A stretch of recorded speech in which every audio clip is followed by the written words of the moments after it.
Olá, começa agora mais uma edição do programa Conecta, que traz um resumo com as principais informações aqui do Parlamento Catarinense. Eu sou o Thiago Toscani, jornalista, repórter da TVAL, e quem está comigo é a também jornalista Gisele Dalpiaz. Oi, Thiago. Olá a você e a todos que nos acompanham pelo nosso canal no YouTube, no @AssembleiaSC, e também pela TVAL. Lembrando que estamos em sinal aberto na região da Grande Florianópolis e em Blumenau, no Vale do Itajaí. Sejam todos bem-vindos. Além disso, Conecta também é transmitido nas rádios UDESC de Florianópolis, de Joinville e de Lages. Bem, vamos começar o Conecta de hoje falando de alguns projetos que foram aprovados nas sessões ordinárias aqui na Assembleia Legislativa. O primeiro deles, aliás, os dois projetos que nós vamos falar, né, Gisele, tem a ver com o PIX.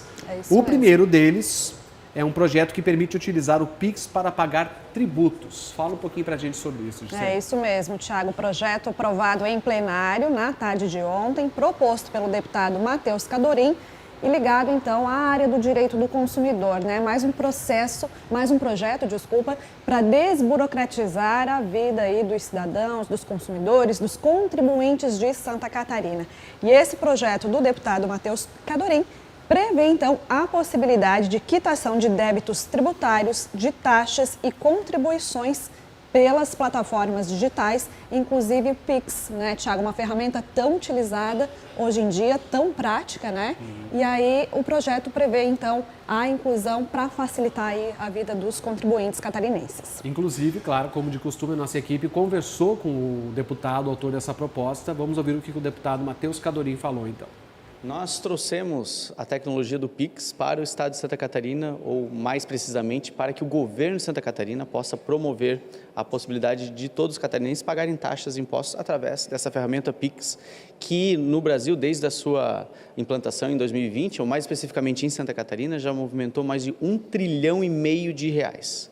Nós temos quase 6 milhões de catarinenses que usam regularmente a ferramenta do PIX e agora também vão poder usar para poder pagar as suas taxas, seus impostos estaduais. Uso como exemplo, o exemplo prático, né, da facilitação dessa ferramenta, por exemplo, o pagamento de PVA. Suponhamos que alguém tenha sido pego numa blitz por conta de PVA atrasado.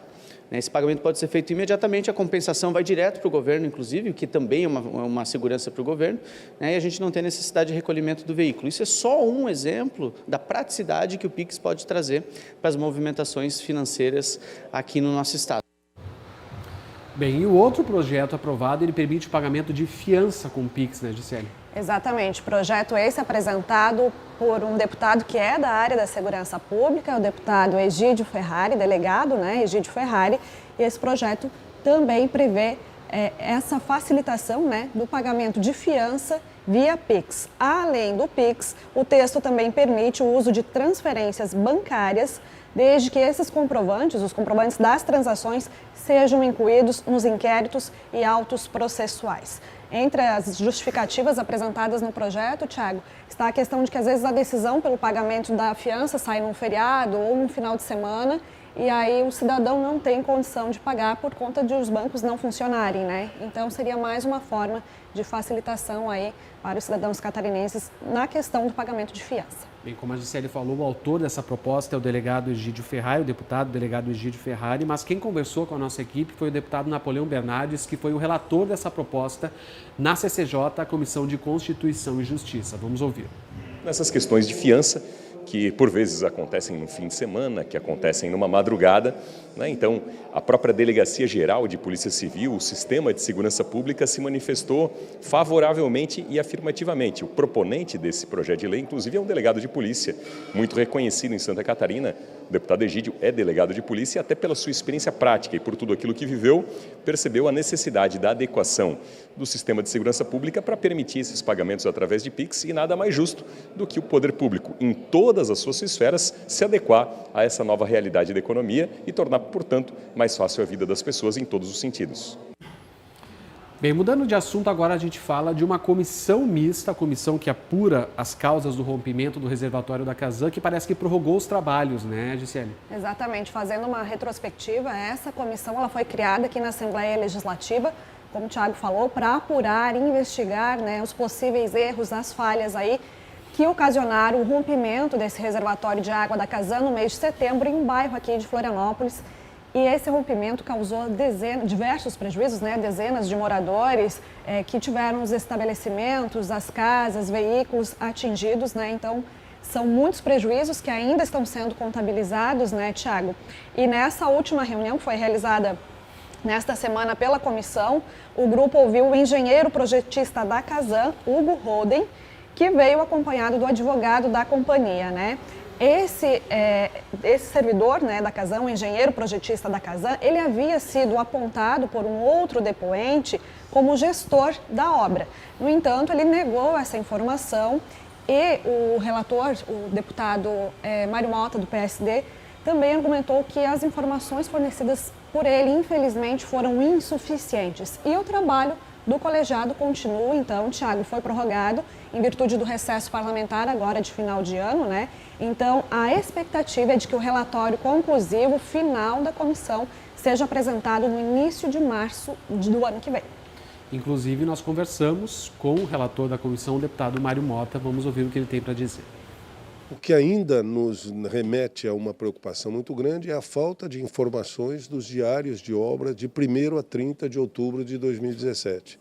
São 30 dias cuja versão que nós conseguimos como comissão foi apenas um arquivo Excel que, transformado para PDF, nos deu apenas questionamentos feitos pela construtora Gomes e Gomes, sem que constassem nesses diários exatamente as respostas dadas pelos fiscais ou pelo projetista após a interlocução que era feita pelo senhor Roden.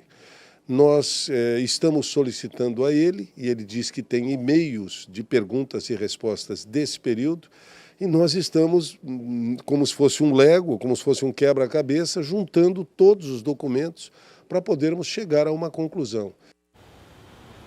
Bem, ainda falando sobre comissões, a Comissão de Saúde se reuniu ontem aqui na LESC, né, Gisele, para debater um assunto importante que foi a fibromialgia, né? O que exatamente foi dito nessa reunião? Exatamente, Thiago. É uma doença que ela não é aparente, né? Mas que provoca aí comprometimento na qualidade de vida de quem é acometido por essa doença, principalmente com relação a dores nas articulações, né? São dores crônicas e a fibromialgia é uma doença que acomete cerca de 2% da população mundial, segundo a Sociedade Brasileira de Reumatologia. Então, o que o deputado Maurício Peixer fez, Thiago? Ele apresentou um projeto de lei para considerar a fibromialgia uma deficiência. Enquadra, então, as pessoas que têm essa doença como uma pessoa com deficiência, garantindo a essa parcela da população os mesmos direitos previstos às pessoas, à população que tem deficiência aqui em Santa Catarina. É claro que é uma matéria que ainda vai tramitar, né? Passou pela Comissão de Saúde, mas ainda tem alguns trâmites, né? Continua em análise no âmbito das comissões até a deliberação aí no plenário da Casa. E quem conversou com a gente sobre isso foi exatamente o deputado Maurício Peixer. A fibromialgia, de fato, ela é uma doença, né, com deficiência. Ela não é aparente, fisicamente não se vê, mas são dores terríveis. Ultimamente que a medicina tem trabalhado mais, descoberto mais sobre essa doença. Não que ela seja nova, ela é antiga, mas não descoberta. E hoje, graças a Deus, nós reconhecemos ela, a fibromialgia, pessoa com deficiência. E elas têm aí, através disso, várias vantagens. Eu não diria que é vantagem, mas direitos, né, que possam ser utilizados em função disso.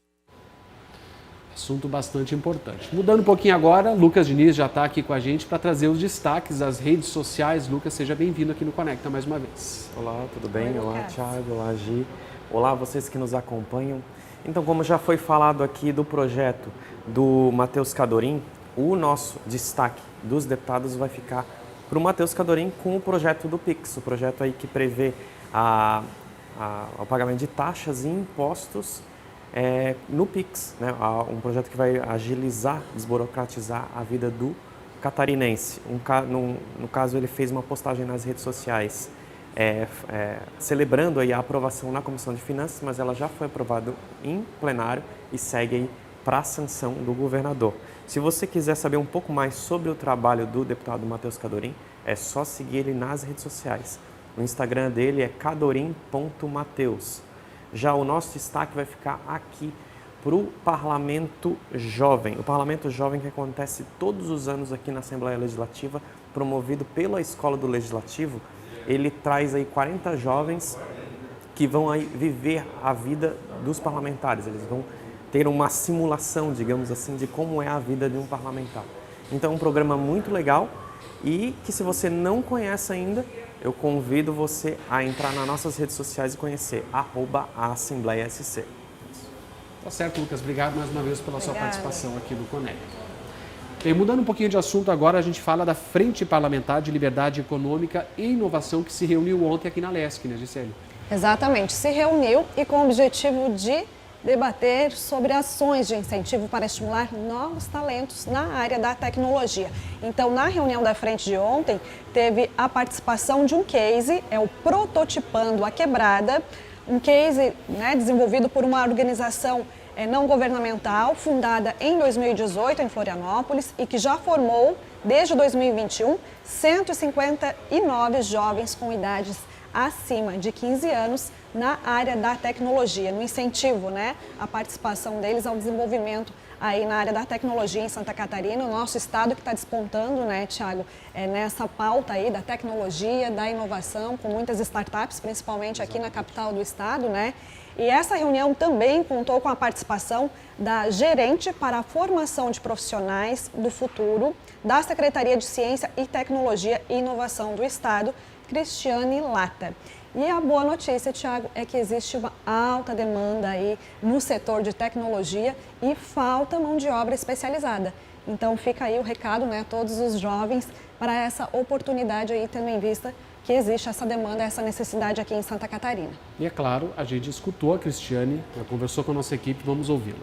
Nós temos uma demanda muito grande por profissionais na tecnologia no nosso estado e que precisam aproveitar essa oportunidade. Então, nosso grande objetivo vai ser estruturar o que a gente está chamando de SCTech, que é um programa para formar pessoas, para ocupar efetivamente as vagas no setor de tecnologia. São vagas que têm a média salarial acima da média de setores tradicionais, então a gente já viu muita jovem querendo ser youtuber, jogador de futebol, mas nada contra. Só que as oportunidades na tecnologia estão muito maiores e muito mais factíveis. Ainda falando em comissões, ontem a Comissão de Economia, Ciência e Tecnologia e Inovação aqui da LESC se reuniu também para debater outros assuntos, né, Gisele? E entre os assuntos está novamente a questão da inovação e da tecnologia em Santa Catarina. A comissão recebeu ontem o Bruno Camargo, ele é diretor regional sul da FINEP, que é a financiadora de estudos e projetos no estado de Santa Catarina. Essa financiadora ela é vinculada ao Ministério da Ciência, Tecnologia e Inovação do Governo Federal. E a ótima notícia também nesse sentido é de que estão previstos um pico anual de 10 bilhões de reais de investimentos, totalizando 40 bilhões de reais também em recursos e investimentos nos próximos 4 anos para todo o país em investimentos na área da tecnologia. Então, o presidente da comissão trouxe o representante da FINEP justamente para divulgar isso, né, para alertar todos os empresários, todas as pessoas do segmento de que existem esses recursos disponíveis para que eles possam participar de editais aí para ter acesso a esses recursos. São investimentos, são recursos importantes, já que, como você disse, é uma área que só cresce, né, que tem uma demanda de profissionais, inclusive, bastante grande, né? Exatamente. E a gente conversou, então, com o Bruno Camargo, que é diretor regional sul da FINEP, e também com o deputado Jair Mioto. Vamos ouvi-los. Das pequenas e médias empresas que contrataram operações de financiamento conosco de crédito, 25% são de Santa Catarina, né? Então, uma participação muito importante, né? Então, ao mesmo tempo, então, a grande importância de estar aqui na Assembleia hoje é justamente fazer, né, divulgar esse trabalho que tem sido feito, né, colocar essas oportunidades, porque o potencial, apesar de tudo que tem sido feito ainda, o potencial é muito alto, né? Porque a gente está com uma disponibilidade, né, relevante de recursos aí de 10 bilhões por ano, 100% do nosso fundo, na nossa fonte de recursos está disponível. E aqui existe uma base empresarial, base de capital humano, né, de estrutura, para que as empresas aqui consigam realmente captar recursos FINEP, né, e todo o ambiente aqui para poder de ter mais inovação no Estado. O investimento tem aumentado no decorrer dos anos. Esse ano a projeção é para 10 bilhões. Santa Catarina representa uma parcela considerável disso e, inclusive, tem editais saindo agora, sexta-feira. O que nós precisamos é dar mais visibilidade e divulgação para que os nossos empresários tenham acesso, pois desse montante de 10 bi, 5 bi podem ser, inclusive, investimento com recursos não reembolsáveis, ou seja, a fundo perdido. Bem, o programa Conecta dessa quinta-feira fica por aqui, mas você pode acompanhar a nossa cobertura completa no site da Agência L, que é o agencial.alesc.sc.gov.br. Mais informações da Assembleia Legislativa também estão disponíveis no YouTube, no Facebook, no Instagram. É só acessar as nossas redes sociais no @AssembleiaSC. Lembrando que o programa Conecta vai ao ar sempre às terças, quartas e quintas-feiras, antes das sessões ordinárias. Sessão essa que deve começar daqui a pouquinho, em instantes, aqui na TVA. Até a próxima.